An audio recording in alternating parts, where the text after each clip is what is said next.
நாங்கள் எங்களுடைய அடையாளத்தை எந்த காலத்துலையும் விட்டு தரக்கூடாதுங்கிறதுக்காக தான் நாங்கள் போராடுறதுக்கு முதல்ல முன் வந்திருக்கோம். அதாவது ஆணுக்கு பெண் ஒருத்தரும் நாங்கள் சலைச்சவங்கள நிரூபிக்கிறதுக்காக தான் நாங்கள் இந்த காலத்தில் இந்த நேரத்தில் நைட்டு 1 மணிக்கு கூட நாங்கள் இருக்கோம். ஒரே ஒரு கேள்வி தான் கேட்குறேன். இந்த தமிழக அரசாகட்டும், மத்திய அரசாகட்டும், மாநில அரசாகட்டும், எந்த ஒரு அரசும் யாருக்காக உருவாக்கியிருக்காங்க? நம்ம அரசு என்ன அரசு நீங்கள் சொல்லுங்கள்? மக்களாட்சி அரசு தானே. மக்களால் மக்களுக்காக தேர்ந்தெடுக்கப்படும் மக்களை கொண்ட அரசு தானே மக்களாட்சி அரசு. ஒருத்தர் கேள்வி கேட்டால், ஒருத்தர் எனக்கு ஜல்லிக்கட்டு வேணும்னு சொன்னால் அது தனிப்பட்ட விருப்பமாக போயிடும்.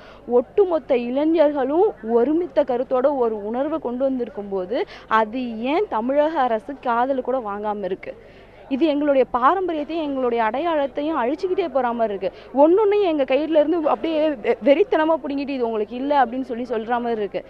இந்த ஒரு அடையாளம்லாம் இல்லாமல் போணுச்சுன்னு வச்சுக்கோங்களேன், வருங்காலம் இன்னும் ஒரு 10 வருஷம் கழிச்சு, இன்னும் ஒரு 40 வருஷம் கழிச்சு எங்களுடைய சந்ததிக்கு தமிழர்கள்னு இருந்தாங்க, கலாச்சாரம்னு இப்படி இருந்துச்சு, ஜல்லிக்கட்டுன்னு இப்படி தான் போட்டு அடக்கினாங்கன்னு கூகுளில் சர்ச் பண்ணி நாங்கள் காட்ட வேண்டிய நிலமை வந்துடுமோன்னு எங்களுக்கு பயம் வந்துடுச்சு. ஜல்லிக்கட்டு நாங்கள் விளையாடுறதுக்காக மட்டும் கேட்கல சார், அது எங்களுடைய உரிமை. அதுதான் 20,000 வருஷமாக தோன்றுன மொழி, தோன்றுன மனுஷங்க தமிழர்கள்.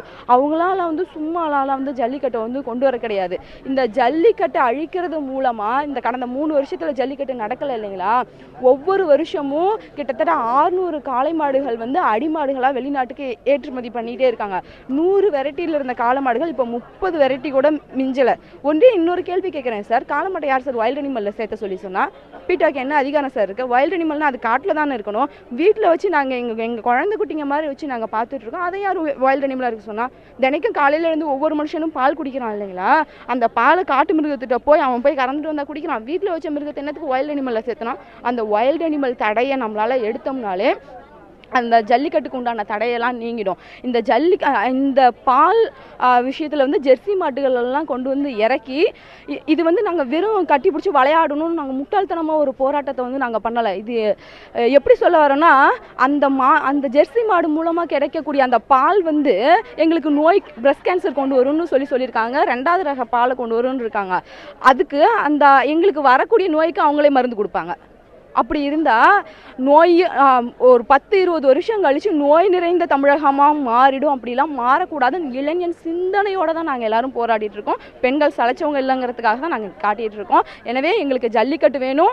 அது மட்டும் இல்லாமல் ஜல்லிக்கட்டு நாங்கள் அறவழியில், அமைதியான வழியில், எந்த ஒரு தொந்தரவும் இல்லாமல் போராடிட்டு இருக்கோம். அப்படி ஜல்லிக்கட்டுக்காக கைது செஞ்ச அத்தனை மாணவர்களையும் ஒரு முதல் கோரிக்கையாக விடுவிக்கணும். ஜல்லிக்கட்டுக்காக எங்களுக்கான ஒரு ஆதரவா மத்திய அரசும் மாநில அரசும் கொண்டு வந்தே தீரணும். இதுதான் எங்களுடைய கருத்து. நிச்சயமா உங்களுடைய இந்த போராட்டங்களை குறித்து அழகான பின்னணியை சொல்லியிருந்தீங்க. குறிப்பா இன்னைக்கு பிரதமர் இந்த ஒரு அறிவிப்பு வெளியிடும் போது உங்க மனநிலை எப்படி இருந்தது, எப்படி பார்த்தீங்க நீங்க? இல்ல சார், நான் கொஞ்சம் நம்பிக்கையா தான் இருந்தோம்.